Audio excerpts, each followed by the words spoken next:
Hi, I'm Garbreak1, and this is Midgardia's Cool Crowdfunding Show. I'm here today with Adam Bell. How's it going? I'm good. Yeah, I'm Adam Bell. Should I do like a whole intro Go or for it, man. I don't know. Okay.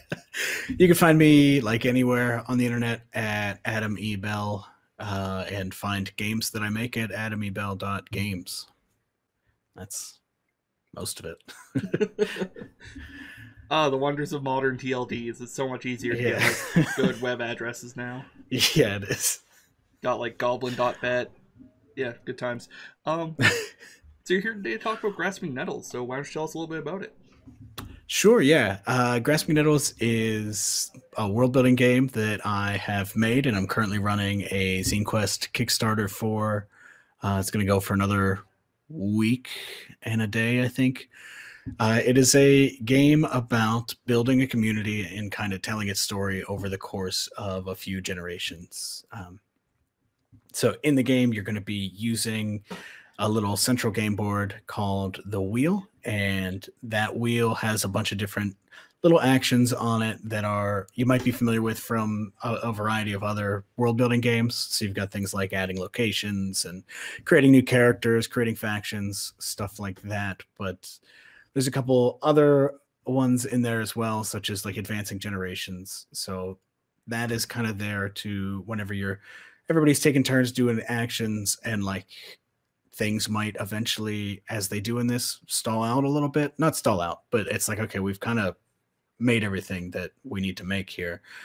And so at that point, you move forward through generations and just kind of think about everything you've made so far and how it changes over the course of a couple of decades, and then jump back into it, usually with a bunch of new things to play with. Right, as old conflicts are resolved, and, people die and people are born, all that. Right. Yeah. Yeah. You look at each character and it's like, well, what's going on with them? Yeah, maybe they just died. Maybe there's a statue of them now, and we'll see if anything happens there. Maybe Steve died poor and penniless. We don't know. Yeah, we don't actually know what happened to Steve. The case of Steve is probably tragic. Rest in peace, Steve. Unless you're still alive, in which case, don't. Yeah, where'd you go? Where'd you go, Steve? um, so what kind of genre is this meant for? Like story genre, you mean? Like fantasy, sci-fi. So it is actually one of the first steps of the game is to pick that. So whatever you want, really, because I mean, every game or every genre is gonna have communities and factions and characters and a world. um, I hope so. so yeah, so far I usually let whatever the people are playtesting with me pick. So far we've done a steampunk world, we've done kind of a sci-fi cold world, we've done actually another cold world. A couple of people like the cold stuff. It's minus 31 Celsius right here as I'm recording this, Yeah, so I can see that. that is cold. Yeah, it's bad. My window's actually open because these lights are so frigging hot. But yeah, it's cold, man. Yeah, I think it's been about 0 here Celsius, and that's too much for me, too little for me. So I can't imagine more than that. I go like 2 steps out onto my deck every day to feed a cat that hangs out near here, and that's it. Right back inside. Yeah, to see you. It's got its own little like insulated house now and everything. Oh, that's nice. Yeah, you need that. Yeah, and in the future maybe you'll see it on camera. We'll see. Why don't you tell me about the wheel? Yeah, so the wheel is the central mechanic of the game. It's the thing that kind of makes it different from any other role playing game, or not any other, but other world building games that this be sharing a space with. Um, it is a circular game board that exists, and on that game board are 3 different pieces. And each piece, the very first thing you do after deciding your genre and like collectively deciding on a general backdrop of the world, the first thing you do is create 3 factions that exist in the world. And those 3 factions are going to be mapped to the 3 pieces that are on the wheel. And then on your turn, what you do is you roll our old friend the D6, and you look at the number, and then you look at the three pieces, and you look at all the spaces on the board, and you can move one of those pieces that many spaces around the wheel. So it's just like a roll and move mechanic, but you choose which piece to move after you've rolled. And then whenever you land on a space, you just do whatever action that space tells you using that piece's faction, like as a lens. So if you land on create a new location, you will create a location that like that faction probably either owns or uses or is related to them in some way. Right. And so oh, sorry, go ahead. I was okay. just going to lead into like an example, but you're good. Yeah.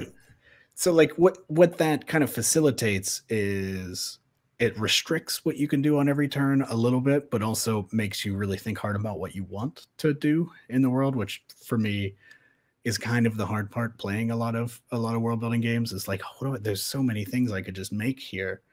Whereas this is like, okay, what do I want to do? I'm looking at my number. I'm looking at where the pieces are. Maybe I want to make a new character this turn. Which of these pieces can I get to that space? Right. And it feels good. Yeah. Like if you're playing in a, steampunk airship, Guns of Icarus kind of thing, you can have like Britannica, Germania, and Sky Pirates, of course. Gotta have Sky Pirates. Of course, you gotta have the Sky Pirates. How could you not? And you roll and you can move Sky Pirates to like add or change locations. So maybe have them take over a Britannic port or whatever, or form a new like Cloud City. Right. Yeah.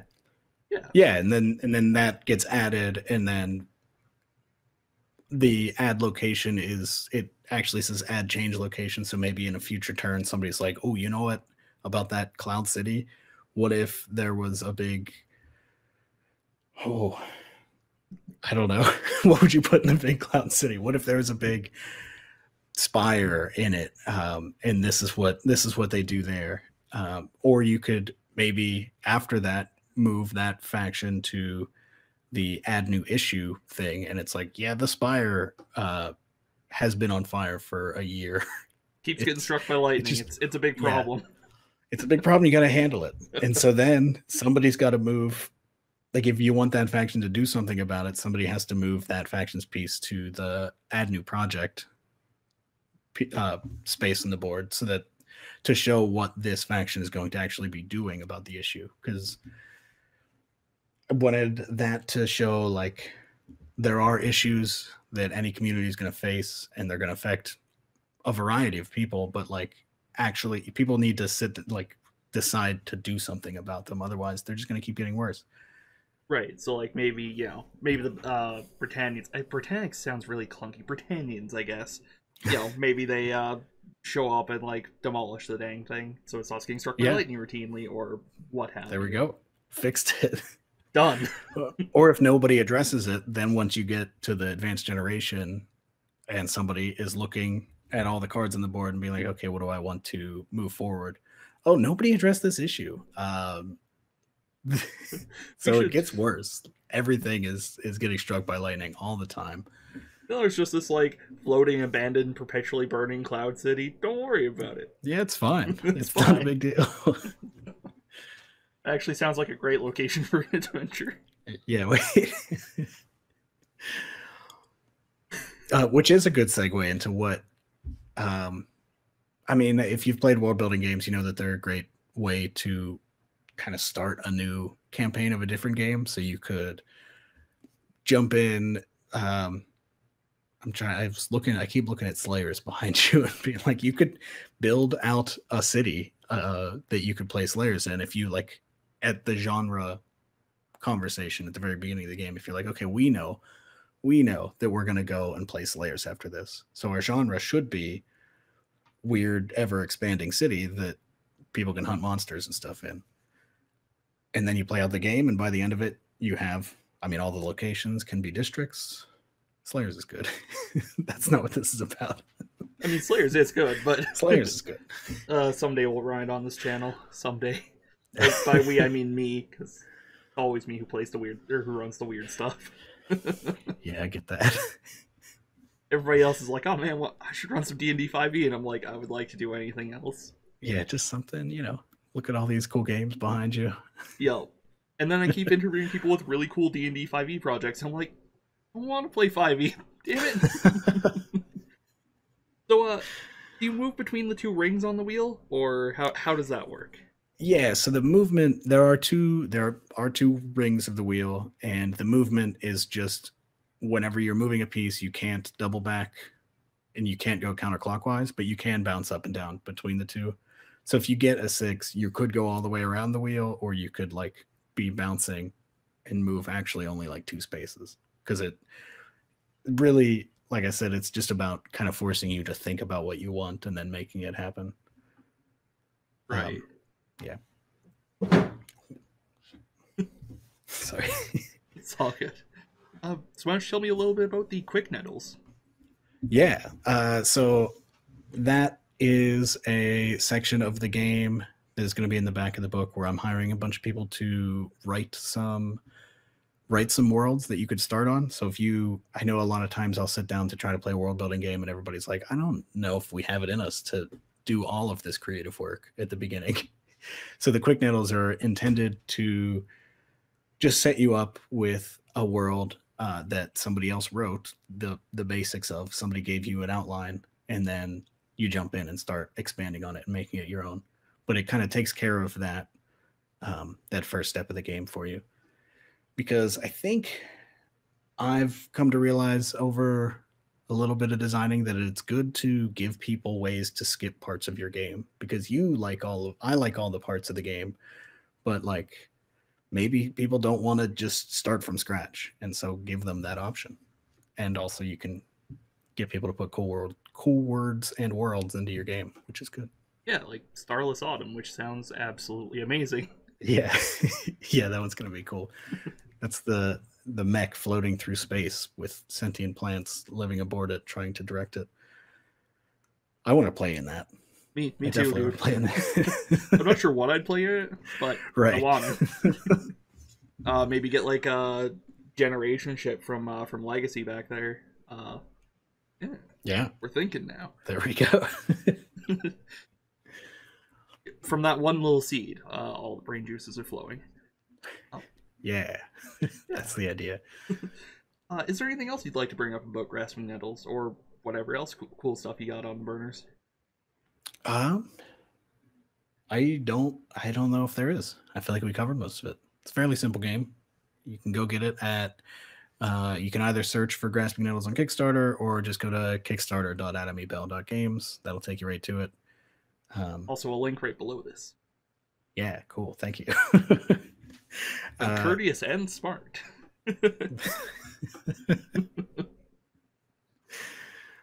Yeah. Yeah. Thanks for, I don't know, checking it out if you do. That's all else I have to say. I have one more question for you. Sure. Are those tennis rackets or behind me there's a racquetball rackets. racquetball rackets? Okay. Yeah. Played a lot of racquetball in college because it was free to play. And then when I graduated, I learned that you have to pay a lot of money to do that if you're an adult. So they just stay right there. They're good decoration. They look real good there, and they're a conversation starter as depicted here. Yeah. I'll sit here if they like the weird snowshoes or. Oh God. Just strap those. I don't think they do a very good job No. with snow. No. I used to live near a place where there were snowshoe lockers at the like train station, so that's where I'm coming from. Wow. So, yeah, it was a weird place. That sounds a lot. Is just specifically snowshoe lockers, not Specifically snowshoe lockers. Yeah, in the summer you could use them as bike lockers because they were real big, but in the winter they were snowshoe lockers. How big are snowshoes? They bike big? They're about that long. Like. You Wow. need a lot of surface area for that, man. Makes sense. I've just never actually worn snowshoes. Me neither. I've just seen them in the lockers. Well, Adam, it's been great talking to you. And for those of you watching at home, go click the link back to the thing. It's like it's $8 for the digital version. And 15 for the physical. And it's gonna be cool. It will. Yeah. Yeah. Thanks for having me on. I really appreciate it. Thanks for coming on. And for everybody watching at home, have a good night.